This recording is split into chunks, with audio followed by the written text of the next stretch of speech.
Hello students, welcome to greenfield study চ্যানেলের পক্ষ থেকে আপনাদেরকে জানাই আন্তরিক শুভেচ্ছা ভালোবাসা। তো আজকে আমি তোমাদের সাথে শেয়ার করব পশ্চিমবঙ্গ মধ্যশিক্ষা পর্ষদের দশম শ্রেণীর রায় ও মার্টিন প্রশ্নবিচিত্রা সলভ 2026। তো আজকে আমি যে পেজটি আলোচনা করব বাংলার প্রথম পর্যায়ক্রমিক মূল্যায়ন 18 দাগের কোশ্চেনটি, সরিষা রামকৃষ্ণা মিশন শিক্ষা মন্দির এস। তো পেজ নম্বর হলো 14। তো আমরা প্রথমে আলোচনা করব একের দাগের ঠিক উত্তরটি বেছে নিয়ে লেখো। তো মেসোমশাই কলেজের কি ছিলেন? অধ্যাপক ছিলেন। কেটে গেল একটা সপ্তাহ, কলমের কায়স্থ চিনি গোপতে, এটা হবে রাজপুত। কারক কথার অর্থ হলো দুই রকম হবে, আর কর্তৃক এর অনুসর্গটি এটা অবশ্যই শব্দজাত হবে। এরপরে আমরা আলোচনা করব 2 এর 3 এর 4, 5, 6, 7 দাগের কোশ্চেনগুলি আলোচনা করব।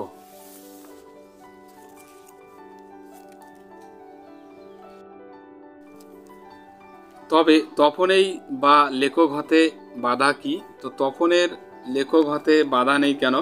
তো তপন মনে করত লেখকরা তার মতো সাধারণ মানুষ নন, তারা হয়তো অন্য গ্রহের জীব, তাই তার নিজের লেখক হতে বাধা ছিল।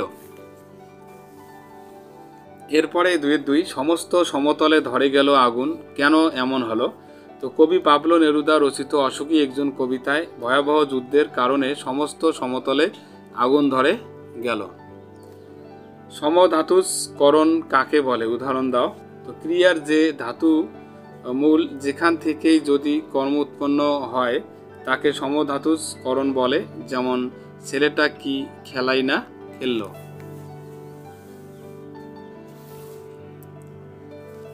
এরপরে 2 সাহিত্যিকের নাম করো যাদের নেশা ছিল ফাউন্টেন পেন সংগ্রহ করা। 2 সাহিত্যিকের নাম হলো, একটা হলো শৈলজানন্দ মুখোপাধ্যায় ও শরৎচন্দ্র চট্টোপাধ্যায়। এরপরে আলোচনা করব নিম্নরেখা শব্দটি কারক ও বিভক্তি নির্ণয় করো। তার আমি জামিন হতে পারি। তো জামিন কথাটির অধিকরণ কারকে শূন্য বিভক্তি হবে। এরপরে আলোচনা করব কম বেশি 60 শব্দ উত্তর দাও। রত্নের মূল্য জহুরির কাছে, তাৎপর্য ব্যাখ্যা করো। এখানে জহুরির পরিচয়। জ্ঞানচক্ষু গল্পে অন্তর্গত আলোচ্য অংশটিতে জহুরি বলতে তপনের লেখক ছোট মেশোর কথা বলা হয়েছে। তাৎপর্য বিশ্লেষণ। তো তপন জীবনে প্রথমবার গল্প লিখে ছোট মাসিকে দেখায়। ছোট মাসি লেখাটি হাতে পাওয়া মাত্রই তার স্বামীকে দেখাতে নিয়ে যায়। তপনের ছোট মেশো লেখক ছিলেন। জহুরি যেমন কোনটা আসল রত্ন আর কোনটা নকল তা বলতে পারেন, তো তেমনি একজন লেখকেই বলতে পারেন কোনটা কোন লেখাটা ভালো আর কোন লেখাটা খারাপ। তাই তপন ভেবেছিল এই লেখার আসল মূল্য শুধু তার মেসোমশাই বুঝবেন। তো এরপরে আলোচনা করব আমরা 3 এর 2 এর কোশ্চেনটি, কৃপণ আলোর অন্তস্তপুরে কৃপণ আলো বলা তাৎপর্য বিশ্লেষণ করো। উৎস রবীন্দ্রনাথ ঠাকুর রচিত আফ্রিকা কবিতা থেকে উদ্ধৃত অংশটি গৃহীত। প্রসঙ্গ আফ্রিকা ভূখণ্ডের উৎপত্তির ইতিহাসটি বর্ণনা করা হয়েছে। ভয়ঙ্কর সমুদ্রের বাহু প্রাচীন পৃথিবীর বুক থেকে আফ্রিকাকে ছিনিয়ে নিয়ে গিয়ে আলাদা মহাদেশ হিসেবে গড়ে তুলেছিল। তাৎপর্য এমন এক ভৌগোলিক অবস্থান আফ্রিকার জন্ম যেখানে বেশিরভাগ জায়গায় অরণ্যে ঘেরা, সূর্যের আলো সেই ঘন অরণ্য ভেদ করে সেখানে পৌঁছতে পারে না। এই কারণেই আফ্রিকাকে কবি কৃপণ আলোর অন্তস্তপুর বলেছেন। এরপরে আলোচনা করব আমরা কম বেশি 150 শব্দ উত্তর দাও। জ্ঞানচক্ষু গল্পে অবলম্বনে তপনের চরিত্রটি আলোচনা করো। কথামুখ। আশাপূর্ণা দেবীর জ্ঞানচক্ষু গল্পে কেন্দ্রীয় চরিত্র তপন। তার চরিত্রের যে বৈশিষ্ট্যগুলি গল্পে দেখতে পাওয়া যায় তা হলো কল্পনা প্রবণতা। লেখক সম্পর্কে তপনের মনে এক বিস্ময় বাসা বেঁধেছিল। সে ভাবত লেখকরা অন্য জগতের বাসিন্দা, আর 5টা সাধারণ মানুষের সঙ্গে তাদের কোনো মিল নেই। সৃজনশীলতা। ছোট মাসির বিয়ের পর তপনের ধারণা সম্পূর্ণ বদলে যায়, কারণ তার মেসোই ছিলেন একজন লেখক যার অনেক বই ছাপা হয়েছে। একজন লেখক খুব কাছ থেকে দেখে লেখক হওয়ার প্রেরণা তপন লিখে ফেলল সম্পূর্ণ একটা গল্প।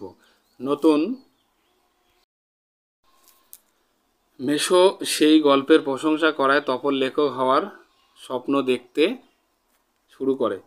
আবেগ প্রবণতা ও সংবেদনশীলতা। সন্ধ্যাতারা পত্রিকায় তপনের গল্পটা ছেপে বেরোলে সে অবাক হয়ে যায়। এই কারণ মেসো সংশোধন করতে গিয়ে তার লেখা গল্পটা আগাগোড়া পাল্টে দিয়েছেন। তপন সেই গল্পের মধ্যে নিজেকেই খুঁজে পায় না, তাই সে হতাশ হয়ে পরে। এরপরে আত্ম অভিমান। তো মেশোর সংশোধনের ফলে তার নিজের লেখায় পাল্টে যাওয়া তপনের মেনে নিতে পারে না, তাই সে সংকল্প করে ছাপা হোক বা না হোক এবার থেকে নিজের লেখা নিজেই পত্রিকা সম্পাদকের কাছে জমা দেবে। এই অসমাপ্ত সম্পন্ন বোধেই তপনকে দৃঢ় সংকল্পবোধ করেছে। তো এরপরে 8-2, 8 তো না, 4-2 তো আর সেই মেয়েটি আমার অপেক্ষায়। কোন কবিতার অংশ এটি? এই অপেক্ষা তাৎপর্য সমগ্র কবিতা অবলম্বনে আলোচনা করো। তো পাবলো নেরুদার অশোকী একজন কবিতায় কবি যুদ্ধের প্রেক্ষাপটে ভালোবাসার বিস্তারের কথা বলেছেন। কবির চলে যাওয়া মুক্তির আহ্বানে সাড়া দিয়ে একজন বিপ্লবীকে তার সংসার পরিজনকে পিছনে ফেলে এগিয়ে যেতে হয়। প্রিয়তমা। কবির একান্ত প্রিয় মানুষ এই বিচ্ছেদ মেনে নিতে পারে না, চলে তার অপেক্ষা। সপ্তাহ শেষ হয়েছে, বছর চলে যায়, প্রতীক্ষার অবসান হয় না। যুদ্ধের তাণ্ডব। তো যুদ্ধ শুরু হয়, সাজানো শহর ধ্বংসস্তূপে রূপান্তরিত হয়, মানুষ নিরশ্রয় শিশু হত্যার মতো নারকীয় ঘটনা ঘটে, ভেঙে পড়ে মন্দিরের প্রতিমা, ধ্বংসস্তূপ যে বিপ্লবী যুদ্ধক্ষেত্রে দিয়েছিল তার স্মৃতিচিহ্নগুলি ও ধ্বংস হয়ে যায় কতকের সুন্দর বাড়ি, বারান্দার ঝুলন্ত বিছানা ইত্যাদি। শহর হয়ে ওঠে কাঠকয়লা, দোমড়ানো লোহা আর পাথরের মূর্তির এক ধ্বংসস্তূপ। রক্তের কালো দাগ নিশ্চিতদের দেয় ধ্বংসের উন্মাদ চেহারা, অন্তহীন অপেক্ষা। কিন্তু পাহাড়ের উপরে ফুলের মতোই ধ্বংসস্তূপের উপর জেগে থাকে ভালোবাসা। কবি প্রিয়তমা মেয়েটির অপেক্ষায় শেষ হয় না। তো তবুও কেননা যুদ্ধ সম্পত্তি বিনষ্ট করতে পারে, জীবন হানি ঘটাতে পারে, কিন্তু ভালোবাসার অবসান ঘটাতে পারে না। এরপরে আমরা আলোচনা করব কম বেশি 150 শব্দের উত্তর দাও। মুঘল দরবারে একদিন তাদের কত না খাতির, কত না সম্মান। তাদের বলতে কাদের কথা বলা হয়েছে? তাদের খাতির ও সম্মানের পরিচয় দাও। উদ্দিষ্ট ব্যক্তি শ্রীবন্ত রচিত হারিয়ে যাওয়া কালিকলম রচনায় উল্লেখিত অংশ। তাদের বলতে লিপি কৌশলী বা ক্যালিওগ্রাফিদের কথা বলা হয়েছে। খাতির ও সম্মানের পরিচয়। তো লিপি কুশলী ছিলেন লেখকদের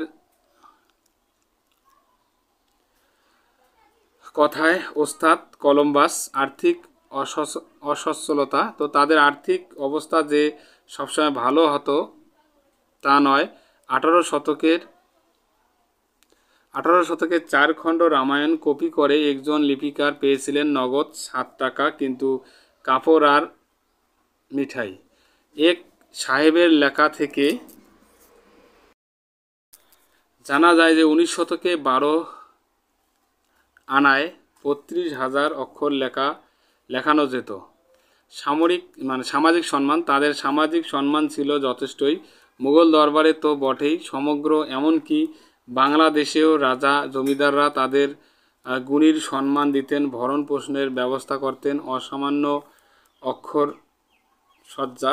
তো সাধারণ গৃহস্থরা এইসব লিপিকারদের ডেকে পুঁথির নকল করতেন, যেসব পুঁথি দেখলেই চোখ জুড়িয়ে যেত। তো প্রতিটি চিত্রই সুশৃঙ্খল এবং পরিচ্ছন্ন ছিল। মুক্তোর মতো ছিল লেখা অংশগুলি। গর্ব ও আত্মমর্যাদাবোধ। সামান্য উপার্জন করলেও সম্মান ও সমাদর তাই তাদের যথেষ্টই ছিল, আর সেই জন্যই এক ধরনের শিল্পীসুলভ অহংকার তাদের মধ্যে দেখা যেত।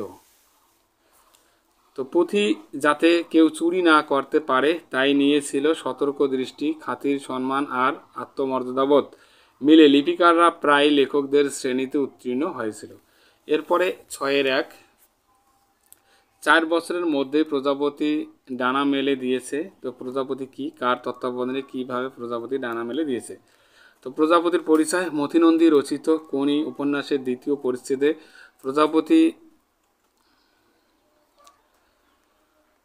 প্রজাপতি সম্পর্কে এখানে জানা যায় আর কি। তো ক্ষিতিশ সিং এবং লীলাবতী একটি টেল রিংয়ের দোকান ছিল। শুরুতে দোকানটির নাম ছিল সিনহা টেলারিং। লীলাবতী এই দোকানটির দায়িত্ব নিয়ে তাকে ঢেলে সাজান। মেয়েদের ও বাচ্চাদের পোশাক তৈরির দোকান বানান এবং নাম দেন প্রজাপতি। এরপর প্রজাপতিকে ঘিরে ক্ষিতীশের পরিবারের ছবি। পূর্বকথা জুপিটার ক্লাব এবং সাঁতার অন্তঃপ্রাণ ক্ষিতীশ সিং সংসারী মানুষ ছিলেন না। তিনি যখন দোকান চালাতেন দিনে 2 ঘন্টা সেখানে বসতেন না। দুজন দর্জি জামা বানাতেন। পরিস্থিতির অবনতি। এভাবে চলতে চলতে একদিন দেখা যায় দোকানের আলমারির কাপড় অর্ধেকেরও বেশি অদৃশ্য হয়েছে এবং দোকানের ভাড়া 4 মাস বাকি। দোকানের শ্রীবৃদ্ধি। তো দোকানে যখন লাভের বদলে লোকসান হচ্ছে ঠিক সেই মুহূর্তেই লীলাবতী দোকানের হাল ধরেন। নিজের গহনা বন্ধক দিয়ে দুটি মহিলাকে নিয়ে শুধু মেয়ে ও শিশুদের পোশাক তৈরি শুরু করেন। তো ক্রমশ ব্যবসার শ্রীবৃদ্ধি আবার ঘটতে শুরু করে। তো এরপরে আমরা আলোচনা করব এই 18 দাগের যে চলিত গদ্যে অনুবাদ করো। The age we live in is the age of science. তো আমরা যে যুগে বাস করছি তা বিজ্ঞানের যুগ। It has been many wonderful invention. অনেক বিস্ময়কর আবিষ্কার হয়েছে। All this inventions have made our life easy and comfortable. তো এই সমস্ত আবিষ্কার আমাদের জীবনকে সহজ এবং আরামদায়ক করে তুলেছে। They are useful to us in many ways. এগুলো আমাদের জন্য নানাভাবে কার্যকর। তো বন্ধুরা, তাহলে আজকে আমরা এই পর্যন্ত আলোচনা করলাম। এরপরে 19 দাগের কোশ্চেনটি আলোচনা করব। তো যারা চ্যানেলটিতে নতুন আছো অবশ্যই চ্যানেলটিকে সাবস্ক্রাইব করবে এবং বন্ধুদের মধ্যে শেয়ার করবে। তো তাহলে আজকে এই পর্যন্ত, সবাই ভালো থাকবে। Happy news day. এইরকম আরো ইন্টারেস্টিং ভিডিও পেতে সাবস্ক্রাইব করে রাখুন আমাদের চ্যানেলটিকে। দেখা হচ্ছে পরের ভিডিওতে।